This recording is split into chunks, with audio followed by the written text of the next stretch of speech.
Bom dia a todos, eu sou o professor Alex Nina e hoje nós vamos falar de logística, cadeia de suprimentos e sustentabilidade.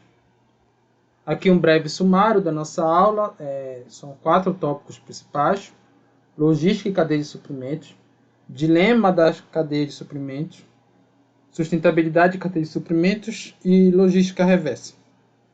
O objetivo geral é compreender a relação entre a gestão da cadeia de suprimentos e a sustentabilidade. Os objetivos específicos são entender a diferença entre logística e cadeia de suprimentos, refletir sobre os dilemas que existem na gestão de cadeia de suprimentos e compreender noções de logística reversa. Tudo bem aí, pessoal? Qualquer dúvida podem chamar, tá?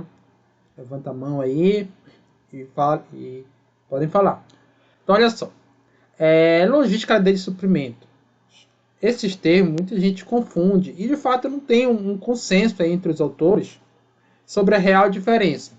O que se tem é a chamada cadeia de suprimentos, é o conjunto aí de fornecedores e distribuidores até o consumidor final, ou seja, de elos de um processo produtivo, passando pela empresa foco. E aí ocorre o fluxo de material e informação. Na empresa, nós temos a cadeia interna, que são os processos produtivos internos. E aí inclui os setores de compra, produção, finanças, marketing, pesquisa, entre outros, e logística. Então aqui, se a gente pegar esse background do autor Ignácio, a logística ela estaria como um processo interno.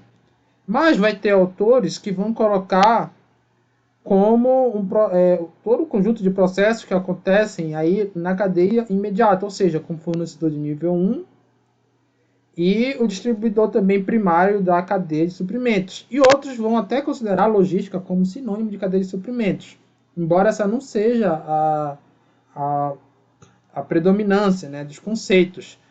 O que a gente precisa entender, turma, é que de cadeia de suprimentos, majoritariamente para os autores, é algo maior do que logística. Enquanto a logística fica centrada ali na empresa, no máximo no relacionamento próximo dela, a cadeia de suprimento vai olhar para todos os elos. A gestão da cadeia de suprimento vai olhar para todos os elos dessa própria cadeia. Então, é essa a ideia básica, né? Tanto os fornecedores que estão montantes, como os distribuidores e clientes que estão ajudantes. E para a gente entender a importância da gestão de cadeia de suprimentos, já que é o mais amplo, porque quando a gente olha só para a empresa, pode ter uma falsa ideia de que ela tem alguma vantagem competitiva. Vamos pegar um exemplo aqui baseado no Souza, de 2020, de duas empresas, uma nos Estados Unidos e outra no Brasil, que comercializam soja. No caso da soja brasileira, o custo de produção de cada tonelada é em média $400 por hectare, né? Não, o custo de produção é de $400 por hectare. Já a soja americana tem um custo em médio maior, de $580 por hectare. E aí, aqui é tonelada, tá? Por tonelada. E aí, pessoal, nessa situação, se a gente olhar só para a empresa brasileira tem vantagem. Só que, quando a gente olha para a rede de fornecedores, para a cadeia de suprimentos, particularmente os distribuidores, a gente vê que no Brasil predomina o transporte rodoviário, que para esse tipo aqui de produto ele é considerado mais caro. Então a infraestrutura do país faz com que o custo médio seja de $226 por tonelada transportada para escoamento da soja, enquanto que nos Estados Unidos é de $58 por tonelada. Se a gente pegar o custo total considerando só essas duas variáveis, vocês vão ver que a soja americana acaba sendo mais competitiva, não por uma questão de produção, mas por uma questão de transporte.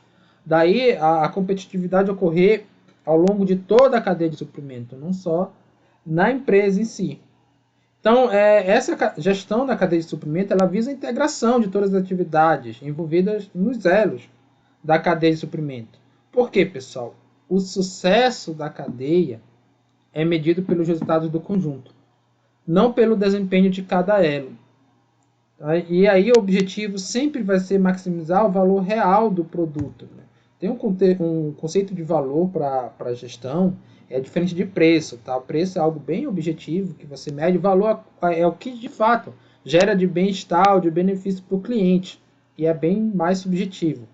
E a gente diz que esse valor vai estar associado ao que a gente chama de excedente da cadeia. Na verdade, toda cadeia visa gerar um excedente, ou seja, é aquela diferença que tem entre o valor para o cliente e o custo da cadeia, considerando todos os processos produtivos que ocorrem ao longo das diversas organizações que participam. Então, quanto maior esse excedente, a gente vai dizer que melhor está sendo a gestão da cadeia de suprimentos. Só que é o seguinte, a gestão da cadeia de suprimentos ela enfrenta dilemas. Existem vários, mas os principais estão relacionados ao nível de estoque e à quantidade de parceiros. Nível de estoque não se trata de opções binárias, tá? A gente está falando aqui de dois polos que vocês vão ter ali diversos níveis de empresas ou organizações que podem ter pouco ou até mesmo nenhum estoque ou muito estoque. Aí você tem vários níveis aí, né, razoáveis, intermediário, mais para muito, mais para pouco, enfim. Mas a gente tem que olhar para os extremos para compreender qual é de fato o dilema.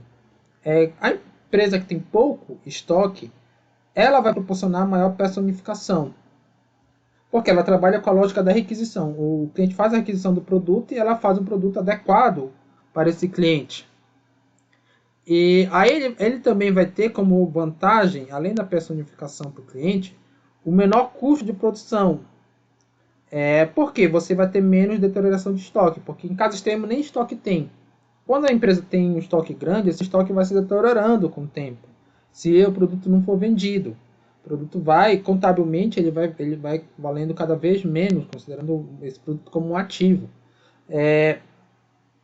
Além dos custos de você manter um estoque, né, armazenamento e tudo mais, manutenção. Essas são as vantagens de ter pouco estoque. Agora, se a empresa trabalhar com muito estoque, qual é a vantagem dela?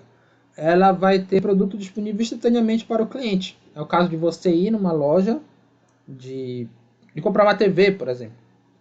E essa TV já vai estar lá para você testar, né? Isso vai lhe passar mais segurança e você já sai da casa com o produto. Então, acaba sendo melhor para um cliente que quer produto rápido do que essa empresa que você ainda vai requisitar o produto. Por isso que muitas empresas trabalham com um número grande de estoque para poder dar maior disponibilidade de produtos aos seus clientes. É claro que as vantagens de uma vão ser desvantagens de outra, porque esse é o próprio conceito de dilema, né? E as empresas precisam decidir. Então, mostrando aqui mais uma vez, as empresas que trabalham com muito estoque, pessoal, elas vão ter a produção chamada empurrada. Então, vai ter o fornecedor colocando ali os produtos e ela vai estar armazenando aqui no estoque esses produtos para caso o cliente venha e poder ali comprar na hora. A empresa que trabalha com pouco ou mesmo nenhum estoque tem a chamada produção puxada ou just in time também, esse termo é usado. Porque o cliente faz a requisição do produto com as características que ele quer, não é mais um produto padronizado, tá? E ela vai fazer um produto aí adequado para cada cliente, né? Mas o processo demora mais, porque tem a requisição e depois tem a produção. Compreendido? Vamos lá. Quantidade de parceiros. Quantidade de parceiros, aqui a gente está mostrando uma cadeia de suprimentos. Vocês percebem aqui que desde o produtor inicial, a gente vai tendo em cada elo da cadeia cada vez mais empresas atuando e elas têm relação entre si. Você não está fechado só com um fornecedor, só com um distribuidor aqui na sua cadeia. E aí, beleza, só que na prática o que acontece? A empresa, a organização, melhor dizendo, ela pode decidir entre focar em um ou poucos fornecedores e distribuidores ou diversificar, trabalhar com um conjunto de fornecedores e distribuidores. Quando a empresa foca, no mundo globalizado, ela tem a chamada vantagem competitiva geográfica, né? Porque isso é cada vez mais forte. No próprio Brasil, a gente encontra exemplos dos chamados arranjos produtivos locais, ou seja, são regiões que se destacam na produção de determinado produto ou serviço, no caso aqui do cacau da Bahia. Então, lá na Bahia é considerado o melhor cacau do Brasil, ou um dos melhores. Então, quer que você, se você está pensando ali em montar uma fábrica de chocolate, né, o seu fornecedor pode ser uma fábrica de cacau, né, produção de cacau, uma empresa que produz cacau, e você pode fechar com empresas diretamente lá da região da Bahia que produz cacau, ou com uma empresa específica que seja melhor lá daquela região, provavelmente vai ser uma das melhores do Brasil. E aí, se você, essa empresa ela vai te possibilitar um insumo melhor para que você tenha um produto também de melhor qualidade. Ela vai te possibilitar essa vantagem competitiva, que você vai oferecer ao seu cliente final, lá no final da cadeia de suprimento. Só que é o seguinte, outro tipo de vantagem muitas vezes é o custo. Às vezes o arranjo produtivo local ele tem a grande vantagem de produzir aquele produto com um custo muito baixo. Que aí você tendo um bom relacionamento com esse fornecedor, você consegue também competir melhor por custo. O que importa para a gente é que focar em um parceiro, seja um fornecedor ou mesmo um distribuidor, traz esse benefício. Você vai estar focando naquele que é o melhor. Tá? Você vai direcionar algo melhor para o cliente, seja se o cliente está pensando na qualidade do produto, seja se o cliente está pensando em um produto de baixo custo.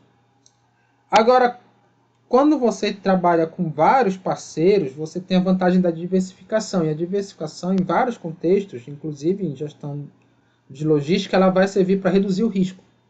Porque, olha, vamos voltar para essa imagem aqui, turma. Percebe, imagine que você tem esse fornecedor só. O que acontece se ele não honrar um compromisso? Aí você está lascado, porque você não vai ter um insumo para produzir seu produto.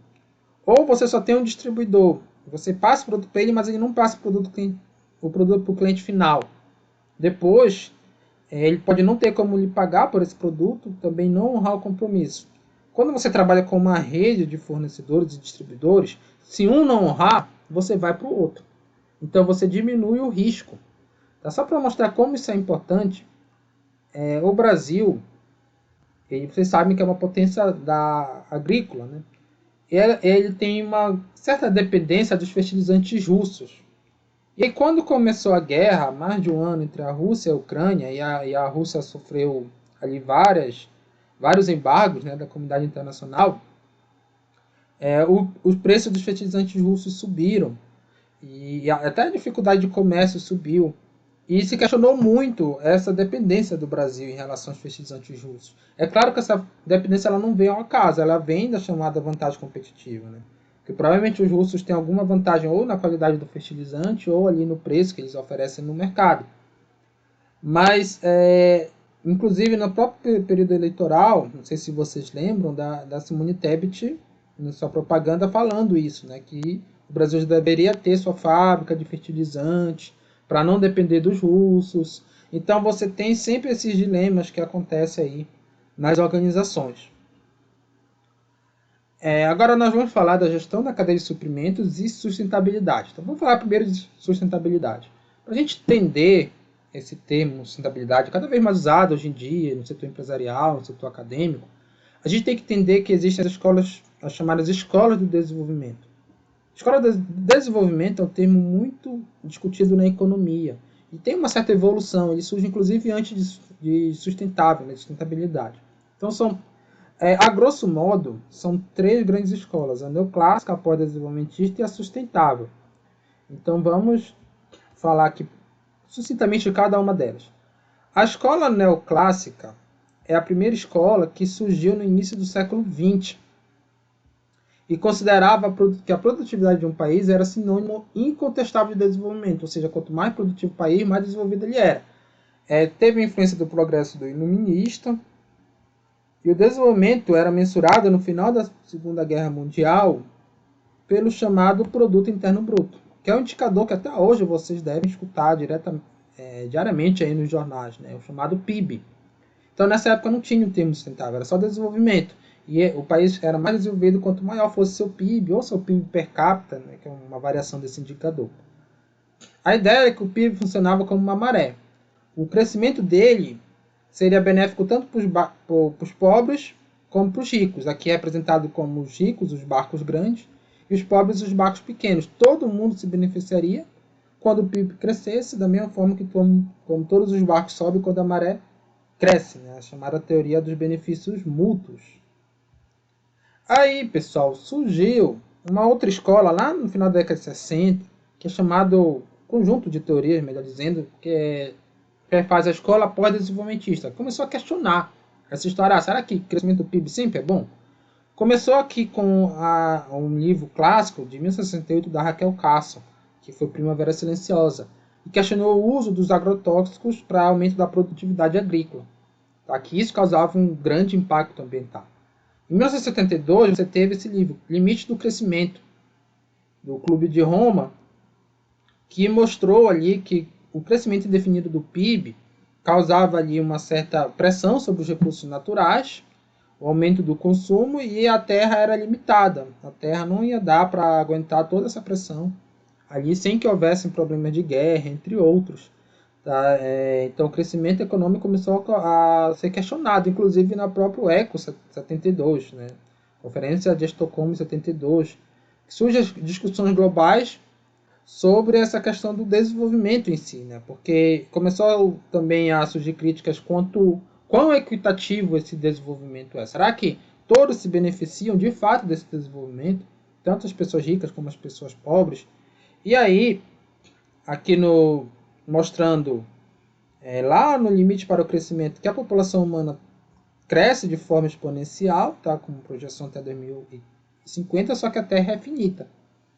E será que a gente não está nessa situação aqui de uma Terra como se fosse um ônibus superlotado, prestes a cair, que é a chamada crise ecológica, com vários efeitos sendo vivenciados hoje, inclusive, como as próprias mudanças climáticas? Além de você ter mais gente, você tem gente consumindo cada vez mais. Então a gente passou por várias idades de consumo e hoje a gente está no super consumo, né? Na idade que as pessoas mais consomem tudo. E a questão é o seguinte: se todo mundo, todos os países tiverem o nível de consumo dos Estados Unidos, a gente vai precisar de no mínimo 3 planetas. Então a crise ambiental ela é real e aí essa escola passou a questionar. Além disso, você também está gerando muito lixo, né? Que é melhor, inclusive é melhor o termo resíduo, né? Resíduo plástico. Aqui não só de plástico, mas de outros materiais. Olha só o quanto que a gente está gerando de resíduos. Isso aqui são estimativas a partir do plástico, essa parte aqui pontilhada do gráfico, tá? Mas a gente vê um crescimento exponencial aqui da geração total de lixo, tá? Embora aqui o autor use o termo lixo, se usa muito mais o termo resíduo. E beleza, você tem todas essas críticas, e aí surge no contexto da ONU a chamada escola sustentável, que ela é uma resposta a essas críticas levantadas pela escola pós-desenvolvimentista. Por quê? Porque não se queria abrir mão do desenvolvimento econômico, do crescimento econômico. E aí se combinou com esse conceito, em 1937, como sendo desenvolvimento sustentável aquele que satisfaz a necessidade das gerações presentes, sem comprometer a capacidade das gerações futuras de suprir suas próprias necessidades. Então, nas entrelinhas aqui, necessidade das gerações presentes, se diz aqui que a gente está numa defesa do capitalismo, mas de um capitalismo mais reflexivo, né, que reflita também sobre a capacidade das gerações futuras, sobre a questão da degradação ambiental e a questão social também. Aí a gente tem um conflito chave, que é gerações atuais e gerações futuras. E aí esse conceito ele vai se desenvolvendo, né, até chegar num viés mais operacional. Como é que a gente vai colocar isso na prática? E aí vem um autor do setor empresarial, inclusive, que é o John E. Kington, que traz para a gente, turma, o chamado triplo bottom line. Anotem aí, tripé da sustentabilidade. São os 3 eixos básicos: o econômico, o social e o ecológico. E hoje esse é o grande paradigma, porque você ser sustentável é você conciliar, no mínimo, essas 3 dimensões. Ser socialmente justo, economicamente viável e ecologicamente adequado. Outros autores depois vão colocar mais dimensões, tá? A gente vai ver, de acordo com a literatura, aí, dimensão cultural, dimensão territorial, enfim, mas esses aqui são os 3 básicos.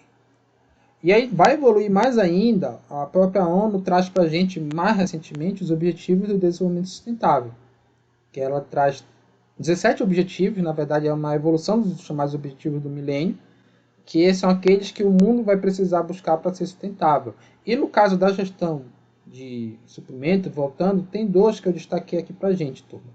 Trabalho decente e crescimento econômico, ou seja, continua mantendo crescimento econômico, mas o trabalho decente está dizendo que o trabalho tem que ser favorável para todo mundo que está ao longo da cadeia de suprimento, tá? Todos os trabalhadores, não só o cliente final. A cadeia de suprimento tem que gerar valor para todo mundo. E aqui o consumo e produção sustentável, ou seja, quem consome é responsável, mas quem produz também.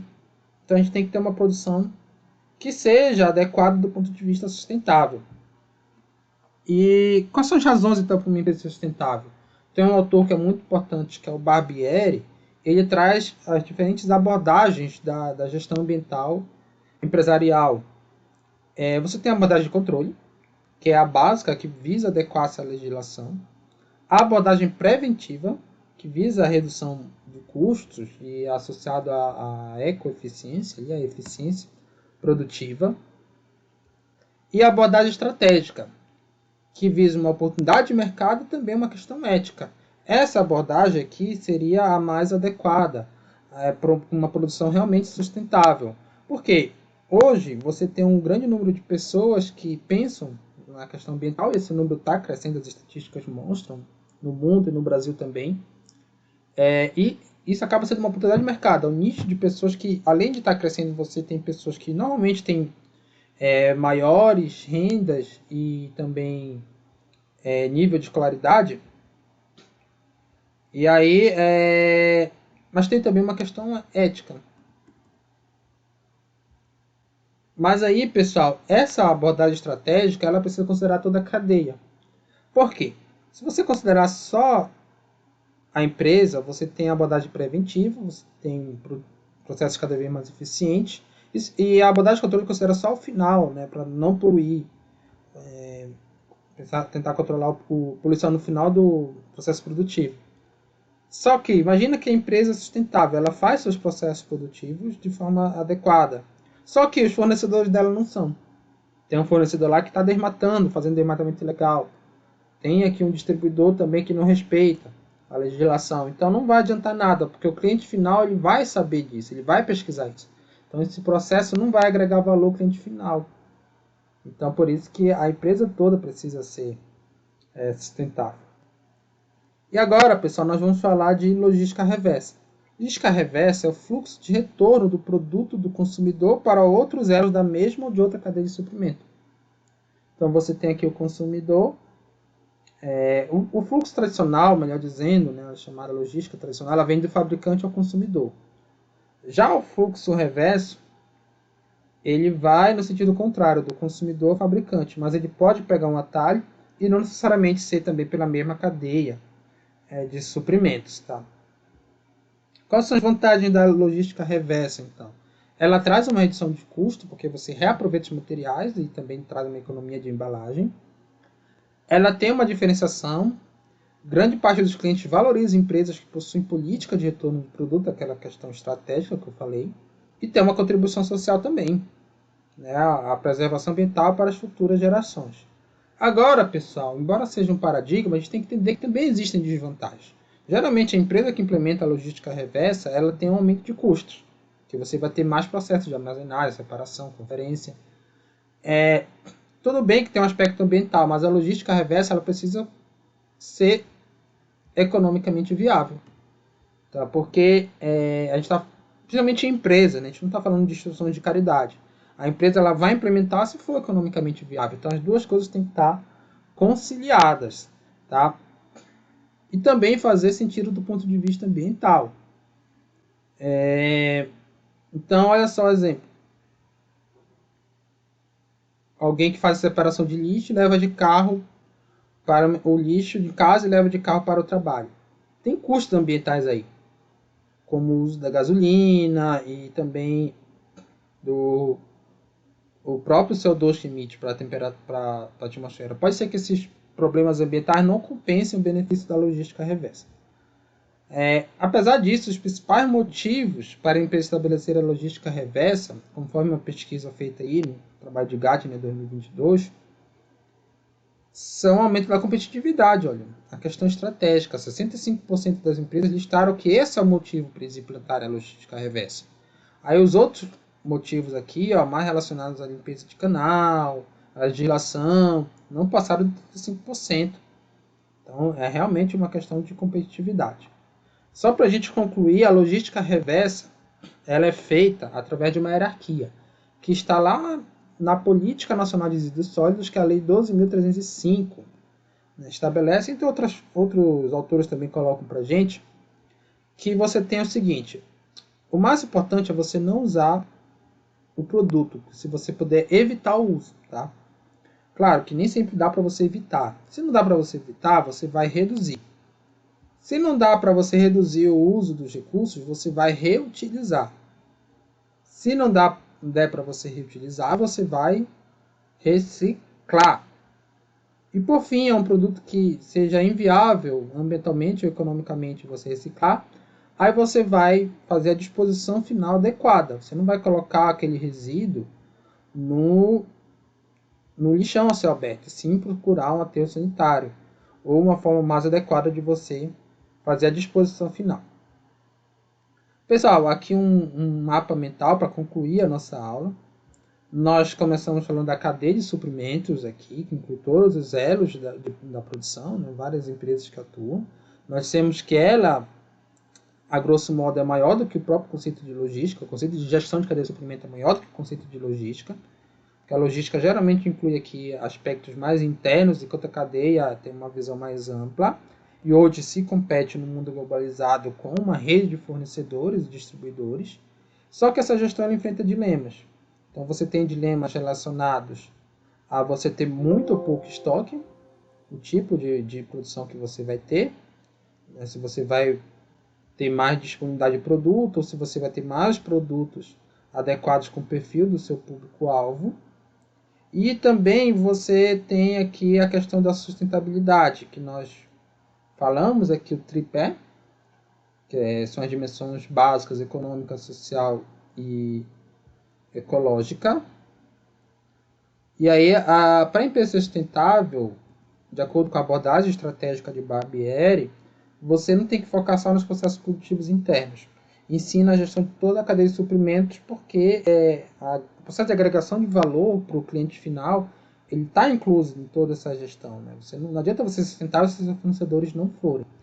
E aí uma das práticas sustentáveis que empresas adotam é a chamada logística reversa, que é pautada uma hierarquia. A prioridade é o não uso. Se não der para não usar, você reduz. Se não der para reduzir, você reusa. Se não der para reusar, você recicla. Se não der para reciclar, você faz a disposição final adequada. Pessoal, essas aqui são as referências da aula. Muito obrigado pela atenção.